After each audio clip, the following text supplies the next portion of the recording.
wireless carrier, there's some really challenging areas to cover in America. So we're always looking for new, unique, different solutions. I mean, the potential to integrate a mobile wireless network like we have and a direct-to-cell network of AST.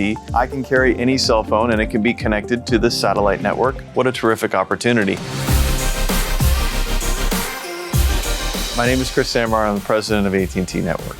I'm responsible for everything from the architecture of the network through engineering, construction, and then operation. We have the largest wireless network in America.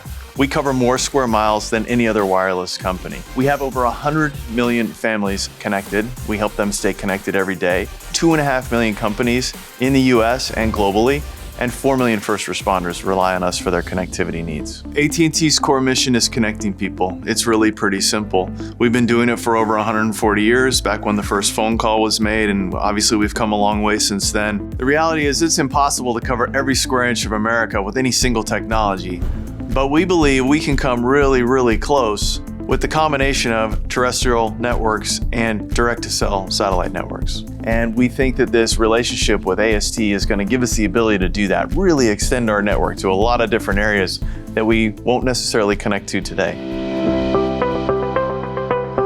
AST and AT&T have been working on this since 2018. In fact, Abel came to me and said, "Hey Chris, we got this great idea. What do you think about working together on a direct-to-cell satellite technology?" Ever since then, we've been working closely together on the project, and I'm really excited about it. I'll tell you, we had a lot of questions, our technical teams did. We visited the location in Midland multiple times. We talked about a lot of pretty deep technology subjects. We wanted to understand the architecture, the link budget. How do you compensate for the Doppler effect? You've got a vehicle in space that's traveling 17,000 miles an hour. How are you going to compensate for that? How are you going to ensure that you don't interfere with ground stations? And we've been really impressed with the AST team and the thought that they put into it and the working relationship between our two teams on all of these deep technical subjects. We also visited during the first vehicle that they sent up in space and conducted some testing together between our two companies. I think the Blue Walker 1 experience is what told us that you're really onto something here. And the call testing actually worked, so really impressive.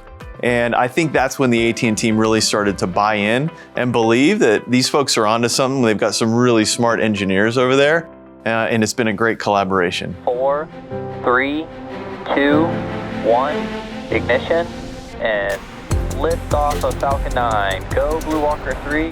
In September of 2022, AST launched Blue Walker 3, and we're really excited about the opportunity to test the integration of our terrestrial mobile network with the AST solution. We have a conditional approval today to use AT&T's existing spectrum bands that we've been doing testing with.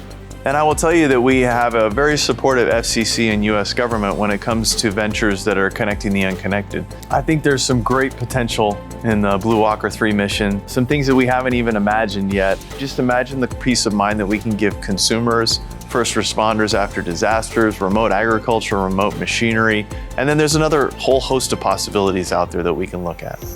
FirstNet is the nation's only broadband network that's designed specifically for first responders. FirstNet has the largest coverage of any carrier in the United States. Of course, there's areas that we don't cover and where they need our help sometimes. We have deployable assets that we bring out to cover these areas when they call us, but those take a little bit of time. But I'll tell you what would mean a lot to us is if we could turn on that connectivity immediately.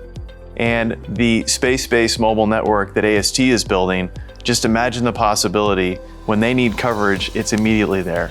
Two-way connectivity, text, voice, data, and even location tracking. What a terrific opportunity to be able to provide that to first responders as an augment to the FirstNet program. I got a great example of how the network that AST SpaceMobile is building could help me in my personal life. My mother-in-law lives in rural Virginia. She travels to Richmond, Virginia pretty frequently to see her kids and grandkids, and there's a stretch of road and it's not covered by any wireless carrier, and she's on that road for about 25 minutes, but she never drives that road because she's nervous and elderly, and so she goes around it. Wouldn't it be great if we could cover that little stretch of road with a space-based mobile solution? At AT&T, our goal is to be the best connectivity provider in America. We already have the largest wireless network, but I want to provide the absolute best and biggest network in America for connectivity for first responders, for our enterprise business customers, and for just the average consumer everywhere that they live, work, and play. The opportunity to extend that network with the network that AST is building, this space-based cellular network, really exciting chance ahead of us.